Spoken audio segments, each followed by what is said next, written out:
December 1941. Leaders in Japan believed they understood the United States. They believed Americans were soft, a nation obsessed with comfort, wealth, and entertainment. Japanese military planners thought that if America was shocked hard enough, if its Pacific Fleet was crippled, the American people would lose the will to fight. So they struck first. On the morning of December 7th, hundreds of Japanese aircraft descended on Pearl Harbor. Battleships exploded. Sailors burned in the water. Japan believed the attack would force America to negotiate peace. Instead, it awakened an industrial and military giant. A giant Japan had completely misunderstood.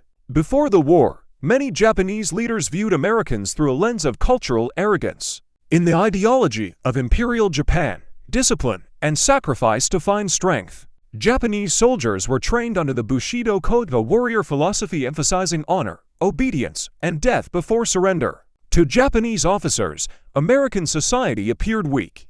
They saw a country of jazz clubs, Hollywood movies, automobiles, and consumer goods.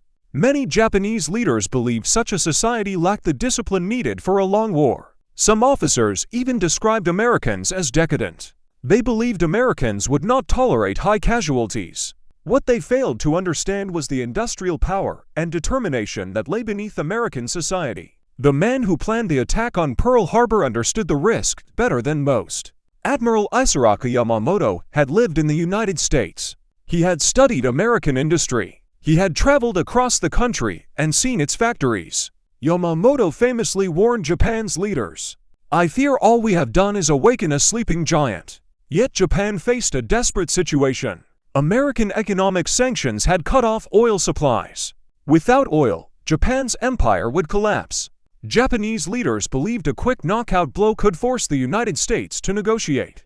Their strategy was simple: strike hard, destroy the Pacific Fleet, capture resource-rich territories, then force America to accept a negotiated peace.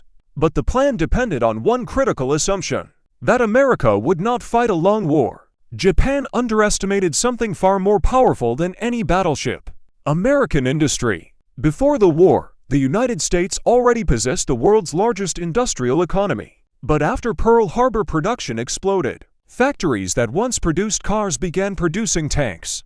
Shipyards began launching ships at an unimaginable pace. One American shipyard built Liberty cargo ships in less than 5 days. Aircraft factories produced thousands of planes every month. By 1944, the United States was producing more war material than all Axis powers combined. Japan could not match this output. Its industrial base was smaller. Its access to raw materials limited. Japan had hoped for a short war. Instead, it had triggered a total industrial mobilization. Only 4 months after Pearl Harbor, Japan received a shocking surprise.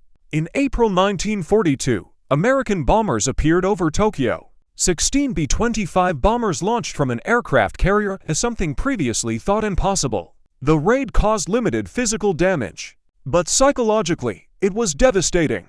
Japan believed its home islands were safe. Suddenly, they realized America could strike them directly. The raid humiliated Japanese military leadership. It also forced Japan into risky strategic decisions. Decisions that would soon lead to disaster. The next major shock came only 2 months later. In June 1942, Japan attempted to destroy the remaining American carriers near Midway Island. The Japanese plan was complex, but American codebreakers had already deciphered key messages. American forces prepared an ambush. During the battle, American dive bombers found Japanese carriers at their most vulnerable moment. Within minutes, 3 Japanese aircraft carriers were burning. By the end of the battle, 4 of Japan's elite carriers were lost. These carriers had been the core of the fleet that attacked Pearl Harbor. Their loss permanently weakened Japanese naval aviation. Midway shattered Japan's offensive momentum. From that moment forward, Japan was on the defensive. Another mistake Japan made was underestimating America's ability to adapt. American forces studied every battle carefully. They improved radar technology. They refined carrier tactics. They developed better aircraft. Fighters like the F-6F Hellcat and F-4U Corsair began dominating the skies. American submarine crews also devastated Japanese shipping. By 1945, American submarines had destroyed most of Japan's merchant fleet. Without shipping, Japan could not move resources across its empire. Oil, food, and materials stopped flowing. The empire slowly suffocated. By the final years of the war, Japan understood its mistake. American industry continued producing overwhelming numbers of ships, planes, and tanks. Entire fleets appeared faster than Japan could destroy them. Island after island fell. Saipan, Iwo Jima, Okinawa. American bombers soon began destroying Japanese cities. The war Japan hoped would last months lasted nearly for years.